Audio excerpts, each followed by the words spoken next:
Hiya folks, welcome back to the channel. So I'm sure like many of you, I've spent the last few days agonizing over which version of Microsoft Flight Simulator 2024 I should be getting, and I feel like I've definitely maybe made a decision, so I'm going to run through my current thinking with you all in case it's of any help to you all out there. So very quickly, let's run through the different versions that we have available to us.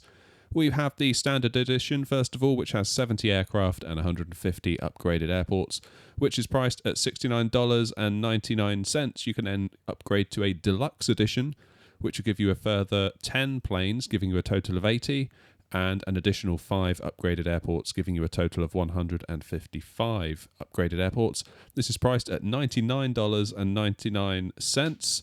Then we have the Premium Deluxe Edition, which on top of the normal Deluxe Edition has a further 15 airplanes, totaling 95, and a further 5 enhanced airports, bringing the total to 160, priced at $129.99.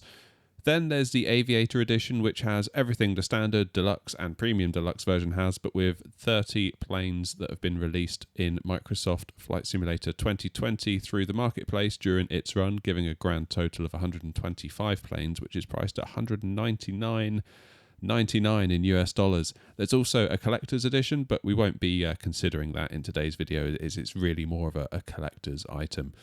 Now, the first thing I wanted to find out was which airports are we going to get with each version, and I've been struggling to find a clear answer. Checking on the Microsoft Flight Simulator forums, it seems somebody else had the same thought, and 2 days ago at the time of recording, Chewy left a comment saying hopefully this information will be coming soon. So keep checking the website for that, I guess. Feel free to leave a comment if you find out before any of us do. Though what we do have is a load of information on the planes available, so let's break it down.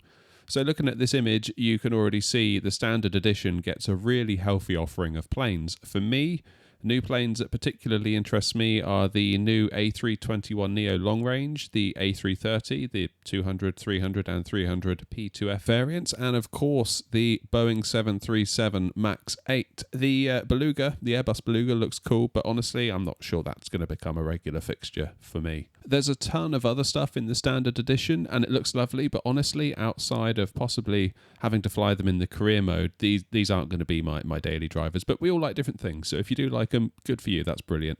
Moving up to the Deluxe Edition, and I can safely say, again, outside of maybe being made to fly these in the career mode, I certainly won't be taking any of these out onto VATSIM.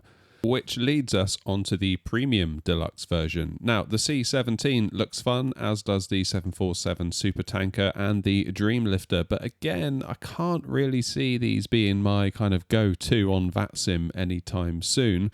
Perhaps they're more suited to career mode missions based on the type of aircraft that they are.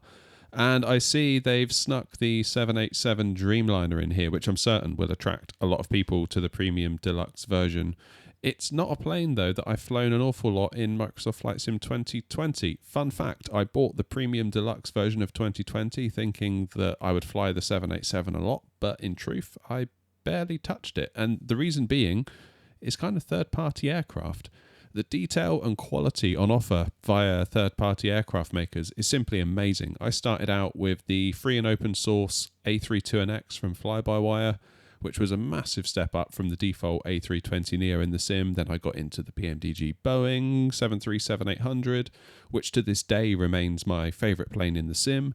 Then I got into the Phoenix A320 and more recently the 319, the 321. Then PMDG came out again with the 777, and which is just wonderful for long hauls. So again, it kind of fills the place that the 787 might have had. So I don't know. I feel like really the decision on which version of the sim to get really comes down to what kind of a simmer you are. If you're like me, if you're kind of what you'd call maybe like a hardcore simmer who buys expensive study level aircraft from the likes of Phoenix and PMDG, I'd say you're getting probably most of the value from the Standard Edition.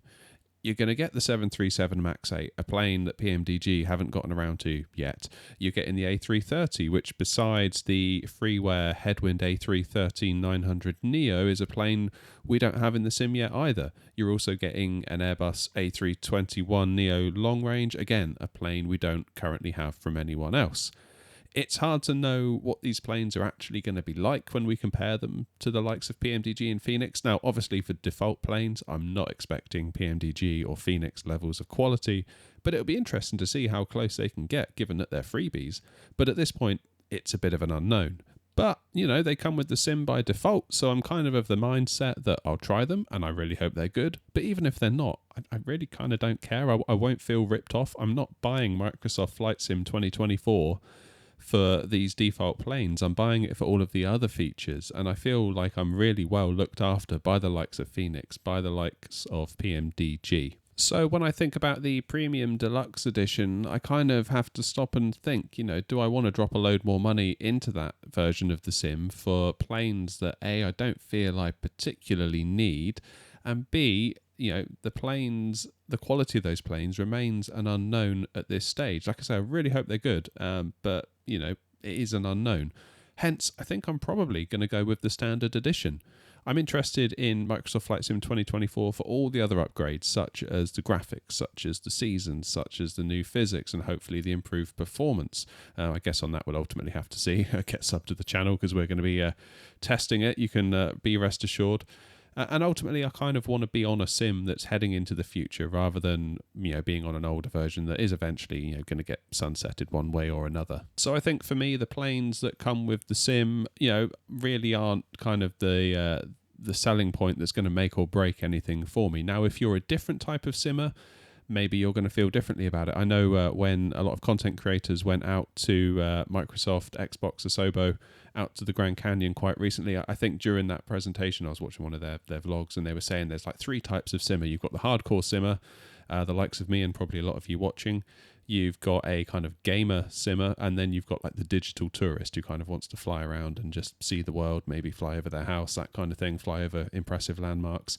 And I kind of think when you look at the hardcore simmer market, then maybe we're less likely to be swayed by default aircraft, because you can just see people kind of turning their nose up at them being like, oh, well, they're not study level, so I'm not interested. But then you've kind of got the gamer simmer who's going to want to do the campaign, who's going to want to just try all these different aircrafts. Almost like when you play a racing game that's got like 600 cars, you want to try them all. You don't turn your nose up at them being like, oh, well, they're not study level cars. You just play them because they're there and they're good fun. So I really do think it comes down to what kind of simmer you are. And really, at the end of the day, that's only a question that you can answer. So I'd really kind of have that conversation with yourself if you are struggling to know which version of the sim you should buy. The only thing that's making me think that maybe I should get the Premium Deluxe version is when it came to getting the Premium Deluxe version for Microsoft Flight Sim 2020, I read somewhere or I saw it in a video, I forget where, but it said something like, if you're going to be using add-ons like scenery and things like that, that it's actually worth getting the Premium Deluxe version, as if a scenery developer uses an asset from within the sim for their scenery that is only available with the Premium Deluxe version, you're going to run into trouble if you only bought the standard edition. Now, I don't know if I would have actually run into that issue, as of course I've been running the Premium Deluxe edition this whole time. I've got no way of knowing. Annoyingly, despite Googling around, I'm unable to find out where this information came from when I read or watched it years ago now. But I'd be keen to hear from any of you in the comments if A, you know this to be true, and B, if you can point me in the direction of some information on it, and obviously help the community out as well. As I'm presuming if it was an issue in Microsoft Flight Sim 2020, then that's going to be the same thing for Microsoft Flight Sim 24. Again, that's a bit of an assumption on my part. I don't know. I'd be keen to know. So again, I kind of feel like that's the only thing that's weighing on my mind a little bit, that's maybe thinking, oh, maybe you should just get the Premium Deluxe version. But if I can get some clarity on that prior to it coming out and find out that maybe I don't actually need to, then based on the default aircraft and the airports that are on offer, again, I rely heavily on payware airports from the likes of Orbex and IndyBuilds and so on and so forth. So less swayed by what comes in the box by default in terms of the planes and the airports, I think. Anyway, folks, I'm going to leave this one there. Hopefully that's given you some indication of where I'm at, and maybe that can help you make your decision as well. Leave a comment. Let us know what you're planning on doing, if you're planning on doing anything at all. And share any information you might have that could benefit the community. Thank you very much for watching, folks. Hit like, hit subscribe. It helps the channel a ton. And I will see you in the next video, of course. And as always, happy flying.